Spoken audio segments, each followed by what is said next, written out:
So as you can see, the amalgam separator is at the front of the unit, so it's accessible for the nursing staff or whoever's going to look after the maintenance of the system.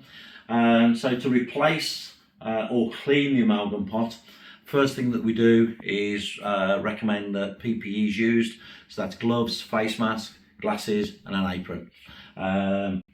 The waste in there is contaminated and everything, so the last thing we want to do is staff getting covered in the amalgam and solutions that are still in there. The next thing we do is make sure the unit's switched off, because if they're taking the filter out or removing the amalgam pot and somebody lifts an aspirator tip in the surgery, potentially they're going to get covered in contaminated waste. So what will happen is when that's switched off, the display there will still stop illuminated. So that's a technical thing that we do to guide engineers not to go inside the control panel until that display is turned off. But as long as that's turned off on the main switch, it's safe for the nurse or the dentist to do whatever they need to do regarding the filter and the amalgam pot. So to replace the amalgam pot, as I say, that off, PPE, we then open this little bleed valve on the top, only a few turns. We then open the tap on the side there.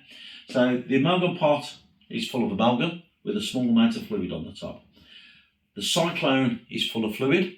So if we were just to take the pot off, all the fluid in there would just drain out into the tray here. So what we do by opening the small drain tap there is we siphon off the excess fluid that's dropping down from the cyclone into the pot, through the tube and then back into the air water separator. Only when the fluid has stopped draining through the clear tube there is it then safe to take the amalgam pot off. And we do that, it's heavy, it's going to have amalgam in it. So we support the bottom, we lift the arm up, and then the pot will come off nice and easily. So new pots come with a lid. So you pour a small amount of LubriJet into the top there, you put the lid on, you twist it to lock it, and then there's a little catch on the top which you lock. That becomes then fully transportable with the Waste Reclamation Company.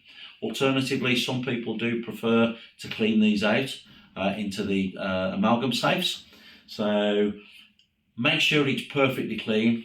The groove there at the back sits in between the light sensors there, and that's what monitors the amalgam level. So on the inside, that groove has to be spotlessly clean. The other thing you then need to do before we put it back on, there's a product that we do called LubriJet, which is a silicone oil, and we recommend coating the top part of the amalgam pot there. So when it's replaced, it lubricates this O-ring. So next time you take the pot off, it's easily removed.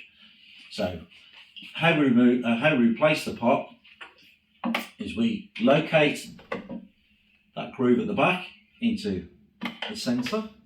We then lift the pot so it's just touching the O-ring, and as you can see, I'm only supporting that with one finger. We then bring the arm down, which lifts the pot into the correct position. We then close the drain tap, and then we close the bleed valve at the top, just finger tight. Okay. If we want to clean the filter out, it really is just a simple twist. And I always recommend a piece of paper towel just to catch any drips. Give it a quick shake, and then into your gloved hand. That thing can go into a box, into the decon room, so it can be cleaned in the dirty sink. And then if you wish, it can also be autoclaved.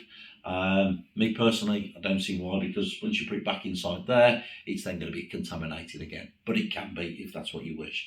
And again, bit of LubriJet silicone oil on the O-ring, pop it into position, twist it so it locks, and that's your filter clean.